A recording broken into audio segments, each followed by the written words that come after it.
Good morning to all of you. आज हम new chapter start करने जा रहे हैं आइसोमेरिज्म। आइसोमेरिज्म देखिए वो काफ़ी इम्पोर्टेंट चैप्टर है। कोई भी ऐसा एग्जाम नहीं जिसपे इससे क्वेश्चन नहीं रहता, ठीक है। अब देखो आइसोमेरिज्म टर्म जो है वो बर्जेलियस दिए थे। Term isomerism is given by Berzelius. Isomerism एक ग्रीक वर्ड से बना है, isos and मेरोस।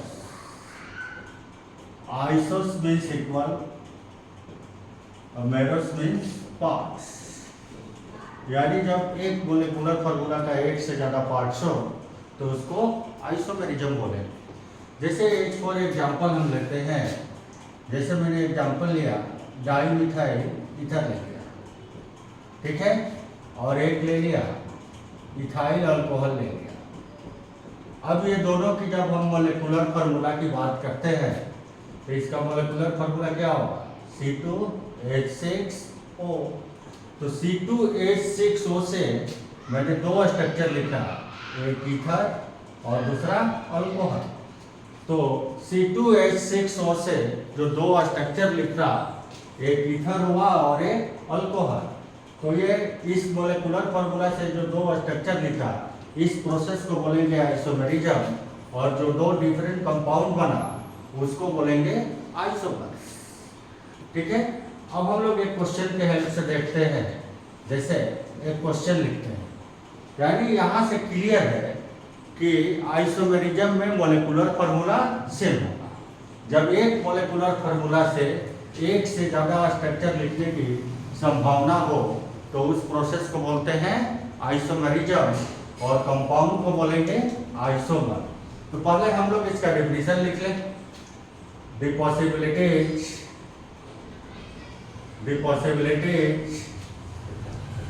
Of having more than one compound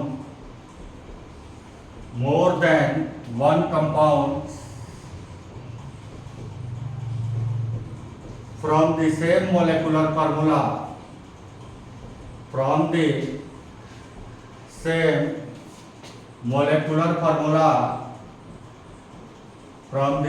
molecular formula, is called isomerism.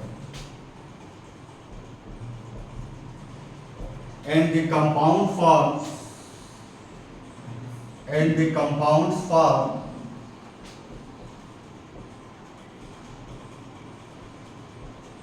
are called isomers। जैसे इस एग्जांपल में हम देखते हैं कि C2H6O जो है एक मोलेकुलर फार्मूला है। तो इस मोलेकुलर फार्मूला से हमको दो स्ट्रक्चर लिखने की संभावना है। यहाँ पर एक ईथर हुआ और एक अल्कोहल। तो इस मोलेकुलर फार्मूला से जब दो स्ट्रक्चर लिखे तो इस प्रोसेस को बोलेंगे आइसोमेरिज्म। और ये दो डिफरेंट कंपाउंड जो लिखे, एक ईथर और दूसरा अल्कोहल, ये क्या हुआ? आइसोमर। यानी आइसोमर के केस में क्या होगा? मोलेकुलर फार्मूला सेम होगा। अगर मोलेकुलर फार्मूला सेम नहीं होगा तो वो आइसोमर नहीं होगा। तो पहला बात है कि आइसोमर होने के लिए मोलेकुलर फार्मूला सेम होना चाहिए। जब एक मोलेकुलर फार्मूला से एक से ज़्यादा स्ट्रक्चर लिखने की संभावना हो तो उस प्रोसेस को आइसोमेरिज्म बोलेंगे और कंपाउंड को आइसोमर्स। अब हम लोग एक क्वेश्चन देखते हैं।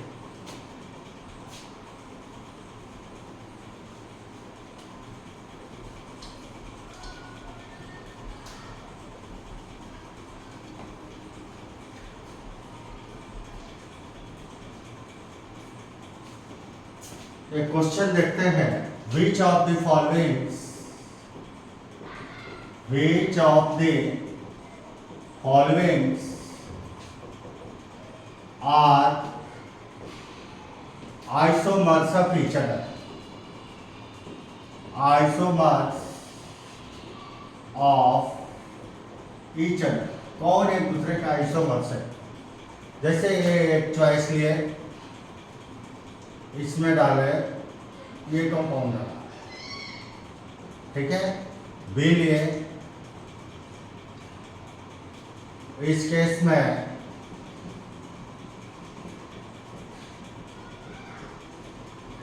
C3। एक तीसरा कंपाउंड ले, इस केस में CH2 डबल बॉन्ड CH2OH।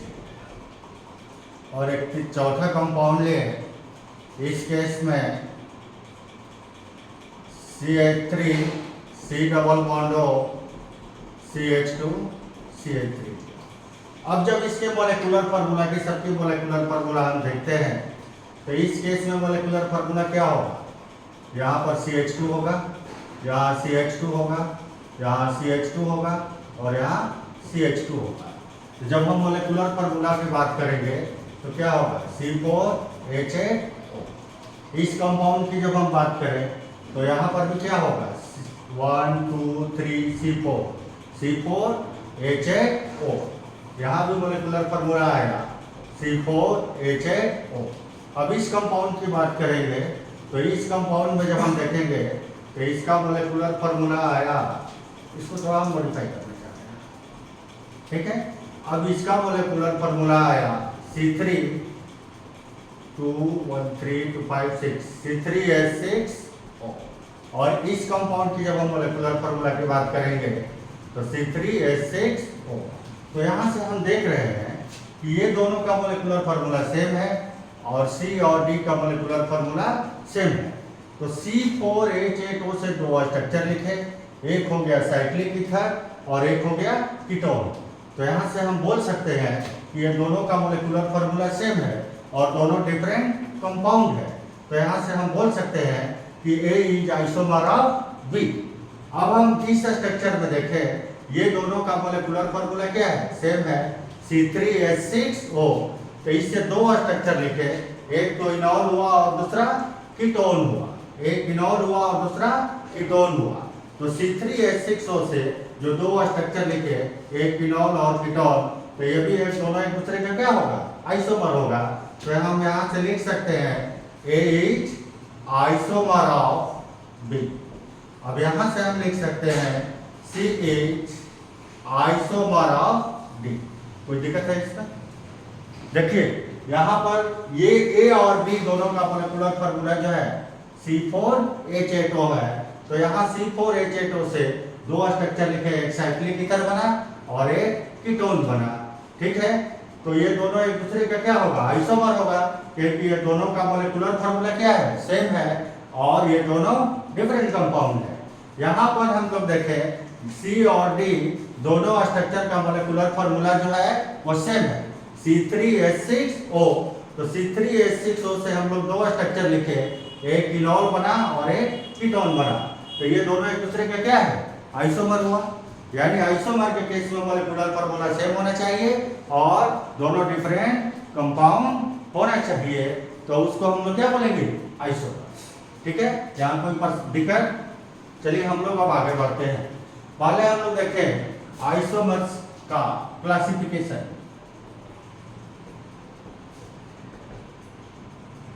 देखिए इसको टू पार्ट्स में डिवाइड किया गया। पहला स्ट्रक्चरल आइसोमर्स,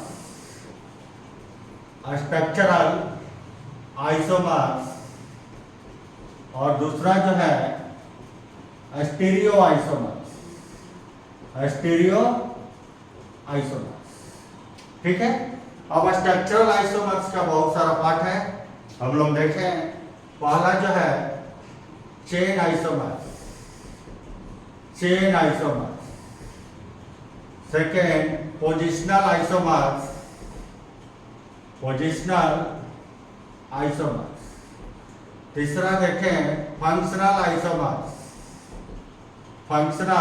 आइसोमर्स, चौथा जो है मेटामर्स और पांचवा जो है टॉटोमर्स और छठा जो है रिंग चेन आइसोमर्स।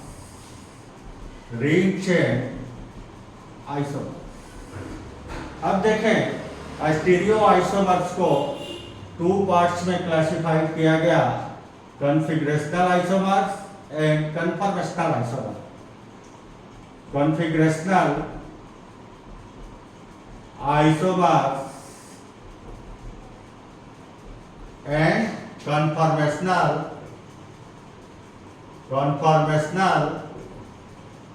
isomers।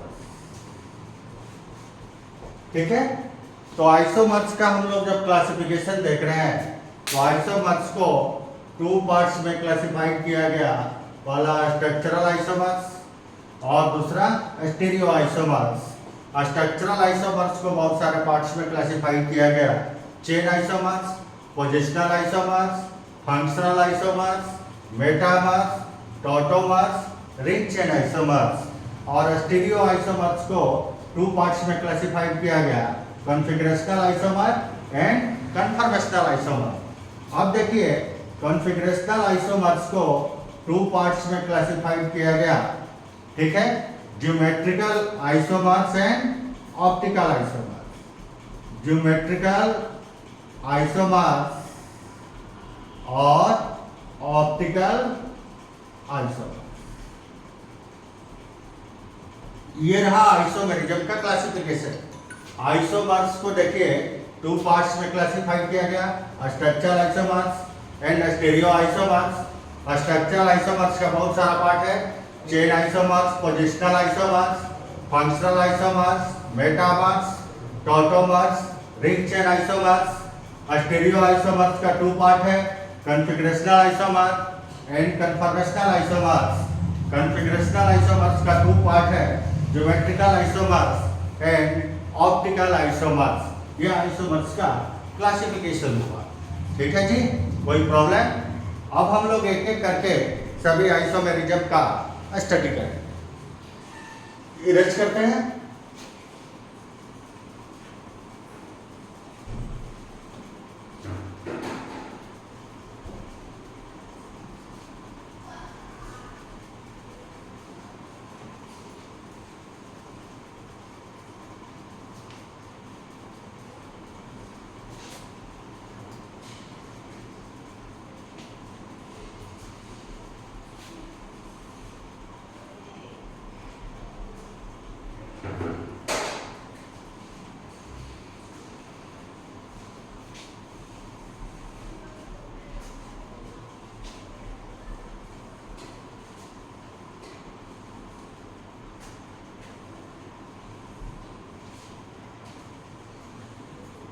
चलिए अब हम लोग देख रहे हैं, पहले देखेंगे structural versus stereo. Structural versus stereo isomers. पहले हम लोग जो है स्ट्रक्चरल और स्टीरियो आइसोमर्स में पहले हम लोग डिफरेंस समझे कि स्ट्रक्चरल किसको बोलेंगे और स्टीरियो किसको बोलेंगे। जैसे एक और एग्जांपल लेकर के पहले हम इसको एक्सप्लेन करते हैं, फिर इसका डिफिनेशन लिखवाएंगे। जैसे देखिए यहाँ पर मैंने एक लिया, ये ईथर लिया और यहाँ पर जो है अल्कोहल लिया। तो यहाँ पर देखिए ये ईथर है, फंक्शनल ग्रुप जो है वो ऑक्सीजन है। तो यहाँ पर फंक्शनल ग्रुप जो है वह दो कार्बन से कनेक्ट है और यहाँ पर फंक्शनल ग्रुप जो है वह एक कार्बन और एक हाइड्रोजन से कनेक्ट है। यानी इसमें क्या हो गया, कनेक्टिविटी चेंज हो गया। इसमें कनेक्टिविटी चेंज हो गया। यहाँ पर ऑक्सीजन जो है वह दो कार्बन से कनेक्ट है और यहाँ पर ऑक्सीजन जो है इस कंपाउंड का फंक्शनल ग्रुप एक हाइड्रोजन और एक कार्बन से कनेक्ट है। तो इसमें क्या हुआ, कनेक्टिविटी चेंज हो गया। तो वैसा आइसोमर्स जिसमें कि कनेक्टिविटी डिफरेंट हो उसको हम लोग बोलेंगे स्ट्रक्चरल आइसोमर्स। जैसे आज दूसरा एग्जांपल लेते हैं, CH3 CH2 CH2 OH लिया। ठीक है, अब इस केस में यहाँ पर देखेंगे कि इस केस में ऑक्सीजन का कनेक्टिविटी कार्बन और हाइड्रोजन से है। ठीक है, अब इस केस में यहाँ पर देख रहे हैं CH3 CH OH CH। अब यहाँ पर देखिए इस दोनों का मॉलिक्यूलर फार्मूला सेम है। ये प्राइमरी अल्कोहल है और ये सेकेंडरी अल्कोहल है। इस केस में भी देखिए ऑक्सीजन का कनेक्टिविटी कार्बन और हाइड्रोजन से है और इस केस में भी ऑक्सीजन का कनेक्टिविटी कार्बन और हाइड्रोजन से है, लेकिन ये प्राइमरी कार्बन है और ये सेकेंडरी कार्बन है। तो यहाँ पर ऑक्सीजन का कनेक्टिविटी जो है वो प्राइमरी कार्बन और हाइड्रोजन से है, और यहाँ पर ऑक्सीजन फंक्शनल ग्रुप का कनेक्टिविटी जो है सेकेंडरी कार्बन और हाइड्रोजन से है। तो यहाँ भी कनेक्टिविटी क्या हो गया, चेंज हो गया। तो ये किसका एग्जांपल है, स्ट्रक्चरल आइसोमर का। ये किसका एग्जांपल है, स्ट्रक्चरल आइसोमर का, यानी वैसा आइसोमर जिसमें कनेक्टिविटी चेंज हो जाए एटम्स और ग्रुप्स का, उसको हम लोग बोलेंगे स्ट्रक्चरल आइसोमर्स। अब देखें स्टीरियो आइसोमर्स क्या है। जैसे हम एग्जांपल लेते हैं, इस केस में देखिए CH3H CH3H, और एक दूसरा एग्जांपल लेते हैं, इस केस में CH3H HCl। अब इस केस में जब हम लोग देखते हैं तो इस कार्बन से जो कनेक्ट है मिथाइल और हाइड्रोजन कनेक्ट है, और इस कार्बन से यहाँ भी मिथाइल और हाइड्रोजन कनेक्ट है। यहाँ भी देखेंगे इस कार्बन से मिथाइल और हाइड्रोजन कनेक्ट है, और इस कार्बन से भी हाइड्रोजन और मिथाइल कनेक्ट है। अब इस केस में हम लोग देखेंगे कि ये दोनों कंपाउंड में कनेक्टिविटी सेम है, लेकिन जब इस साइड की बात करें तो इस कार्बन में यहाँ CH3 है और इस कार्बन में नीचे CH3 आ गया, यानी CH3 का स्पेस में ओरिएंटेशन क्या हो गया, चेंज हो गया। यहाँ पर CH3 इस पोजीशन पर है और यहाँ पर CH3 इस पोजीशन पर है, यानी इसमें कनेक्टिविटी सेम है, लेकिन स्पेस में पोजीशन जो क्या है, चेंज हो गया। तो ये किसका एग्जांपल है, स्टीरियो। जैसे एक और एग्जांपल हम लोग लेते हैं, HOH CH3 C2H5, ठीक है। और एक दूसरा एग्जांपल लिए, इसमें OH H CH3 C2H5 C2H5। अब यहाँ पर हम लोग देखेंगे कि इस कार्बन से एक हाइड्रोजन कनेक्ट है, एक OH कनेक्ट है, एक मिथाइल कनेक्ट है और एक इथाइल कनेक्ट है।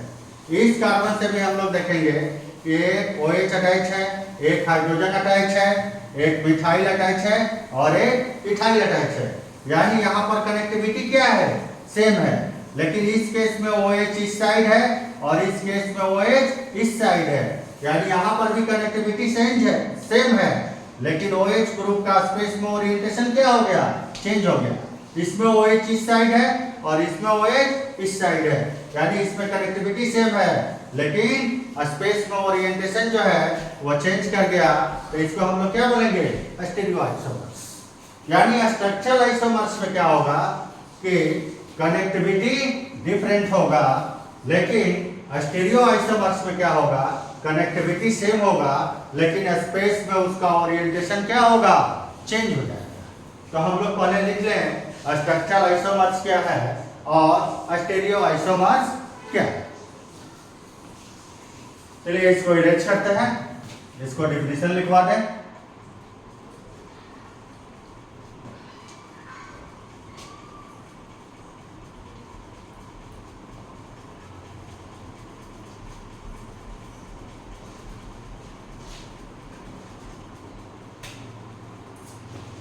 लिखिए, if connectivity of atoms or groups are different, then they are called structural isomers. If connectivity of atoms or groups are different, then it is called structural isomers. On the other hand, if connectivity is same but they differ in a spatial arrangement of atoms or groups are called stereo isomers. लिख लिया आप लोग। अब हम लोग पहले यहाँ पर हम लोग क्लासिफिकेशन में देखे थे कि आइसोमेरिज्म को 2 पार्ट्स में क्लासिफाइड किया गया था, स्ट्रक्चरल और स्टीरियो। यहाँ पर आप लोग समझ चुके होंगे स्ट्रक्चरल आइसोमर्स और स्टीरियो आइसोमर्स के बीच डिफरेंस। अब हम लोग स्टार्ट करते हैं स्ट्रक्चरल आइसोमर्स का टाइप्स। तो स्ट्रक्चरल आइसोमर्स के टाइप्स में पहला हम लोग स्टार्ट करते हैं चेन आइसोमर्स, ठीक है। पहला हम लोग स्टार्ट करते हैं चेन आइसोमर्स।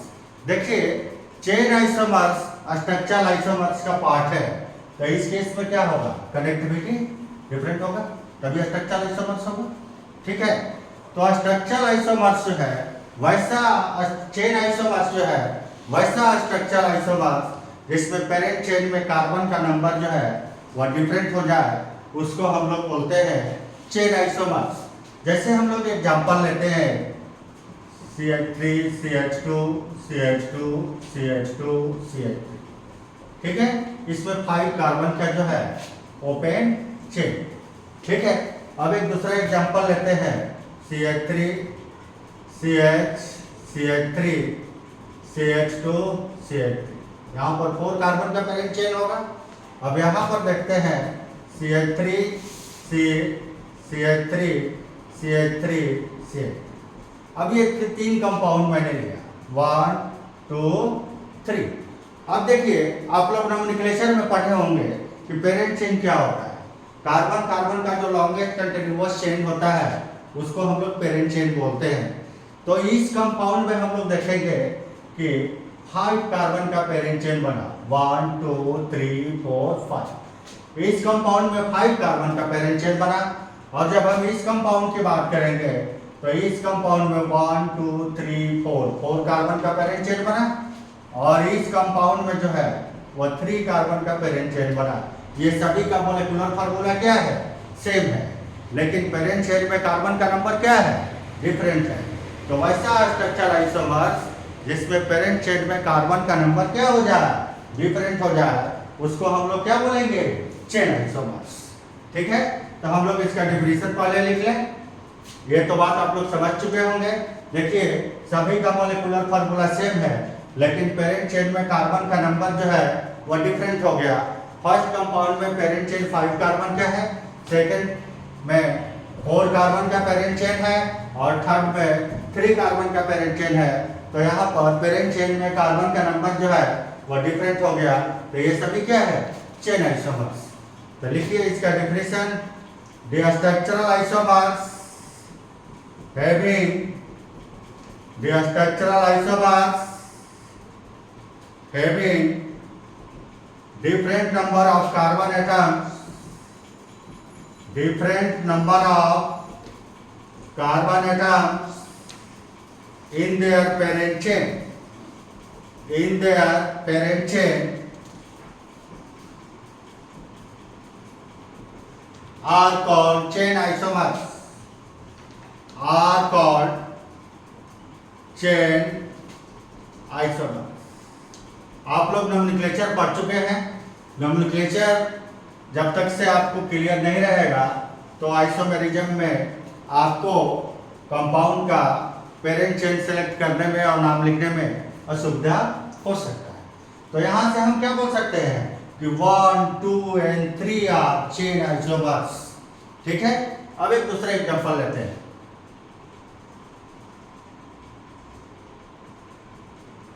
अब देखो यहाँ पर 5 कार्बन हो, 5 कार्बन का है। एक एग्जांपल लिए, इसमें जो है यहाँ पर हम लोगों ने पाई 1 लगा दिया, ठीक है। अब एक दूसरा स्ट्रक्चर लिखते हैं।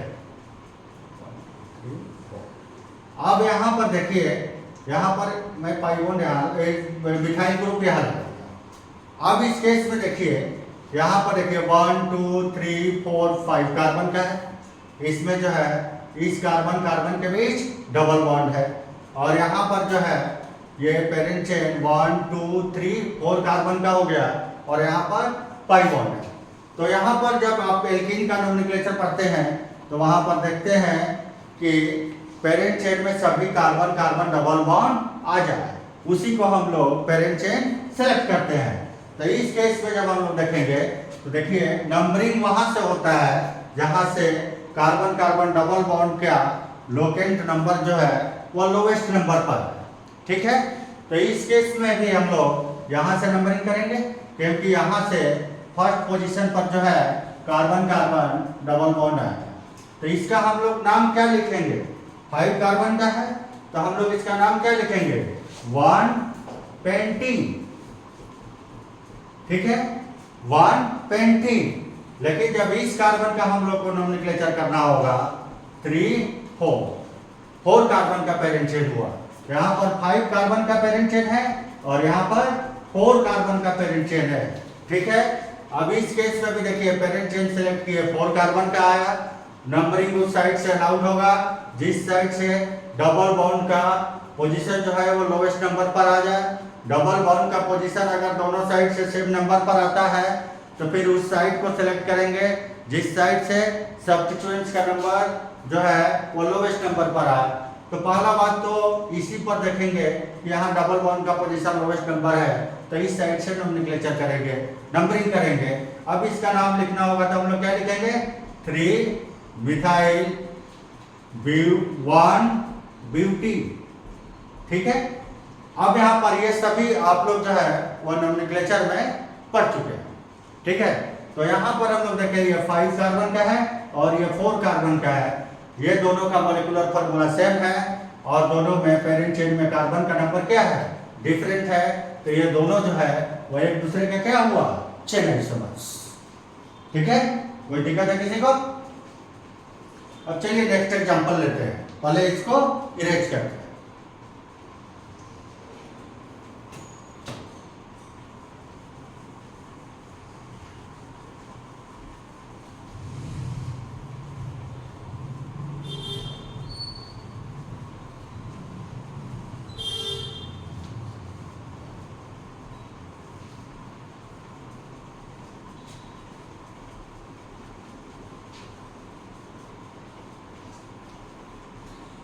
एक आप लोगों को थोड़े से एडवांस क्वेश्चन देते हैं, ज़्यादा एडवांस नहीं है एक्चुअली, इसलिए कि आप लोग कन्फर्मर जो है वो 11-12 में पढ़ चुके होंगे। ठीक है, तो कन्फर्मर का थोड़ा आपको आइडिया होगा। यहाँ पर हम एक क्वेश्चन दे रहे हैं न्यूमैन प्रोजेक्शन फार्मूला से, उसको एक्सप्लेन भी करेंगे तो कौन सा आइसोमर है और उसका किस तरह से स्ट्रक्चर लिखेंगे। जैसे देखिए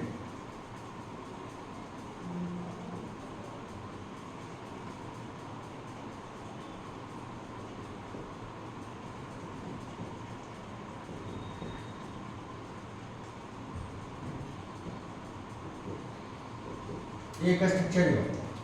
अब हम दूसरा स्ट्रक्चर लेते हैं।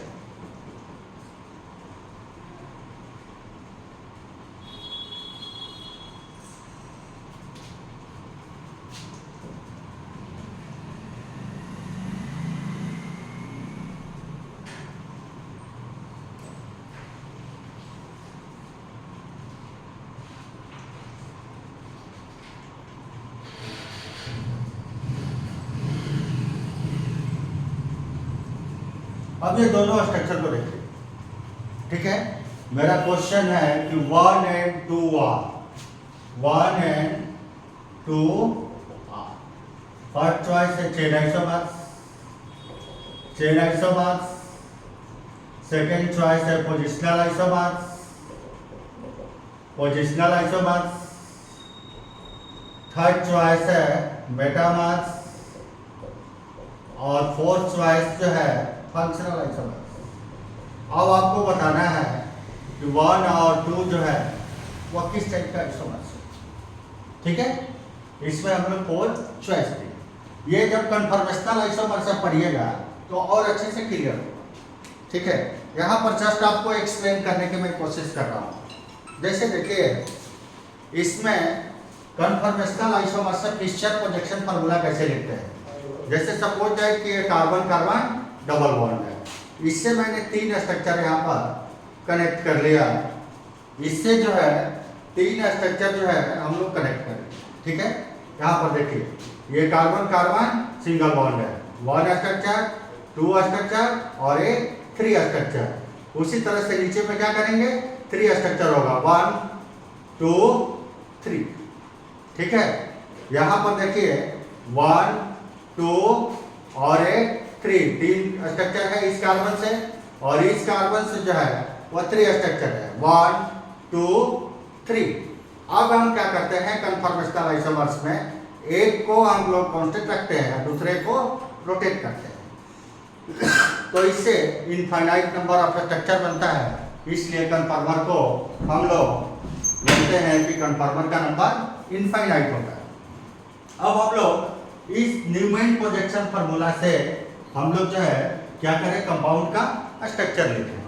तो यहाँ पर देखिए जब हम इस कार्बन की बात कर रहे हैं तो ये ऊपर वाला कार्बन है, इस कार्बन से क्या है 3 मिथाइल ग्रुप अटैच है।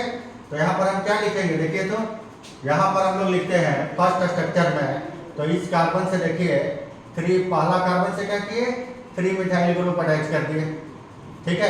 ये ऊपर वाला कार्बन है जिससे 3 मिथाइल ग्रुप अटैच है, और एक नीचे कार्बन हुआ जैसा कि अभी आपको मैंने दिखाया कि ये कार्बन कार्बन बॉन्ड है, इससे 3 बॉन्ड अटैच है, और ये नीचे वाला जो कार्बन है ऊपर से देखिएगा तो नीचे वाला कार्बन दिखाई नहीं देगा, उसीलिए इसमें देखिए ऊपर वाला कार्बन दिखाई दे रहा है और नीचे वाला कार्बन दिखाई नहीं दे रहा है।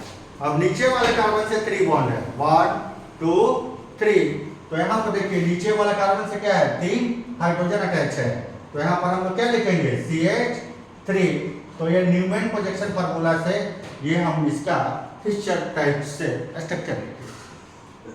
अब इस कार्बन से हम स्ट्रक्चर लिखते हैं। पहले देखिए इस कार्बन से क्या है, पहले देखिए तो एक CH3 अटैच है और एक CH2 अटैच है। तो देखिए CH3, इस कार्बन से देखो CH2, ठीक है। अब इस कार्बन से नीचे वाला एक कार्बन होगा, ठीक है, उस कार्बन से नीचे वाला कार्बन से एक हाइड्रोजन अटैच है और 2 मिथाइल अटैच है, तो एक हाइड्रोजन अटैच कर लिया और 2 मिथाइल अटैच कर लिया। पहला बात देखिए ये पहले जो है ये इस स्ट्रक्चर को देखिए, इस स्ट्रक्चर में इससे हम लोगों ने फिशर प्रोजेक्शन फार्मूला टाइप का स्ट्रक्चर है, स्ट्रक्चर लिखा न्यूमैन प्रोजेक्शन से। तो यहाँ पर जो है वो देखिए 3 कार्बन का पेरेंट चेन है, और यहाँ पर जो देखिए 4 कार्बन का पेरेंट चेन है। दोनों में पेरेंट चेन में कार्बन का नंबर क्या हो गया, डिफरेंट हो गया, तो ये एक दूसरे का क्या है चेन आइसोमर्स है। तो 1 and 2 आर चेन आइसोमर्स।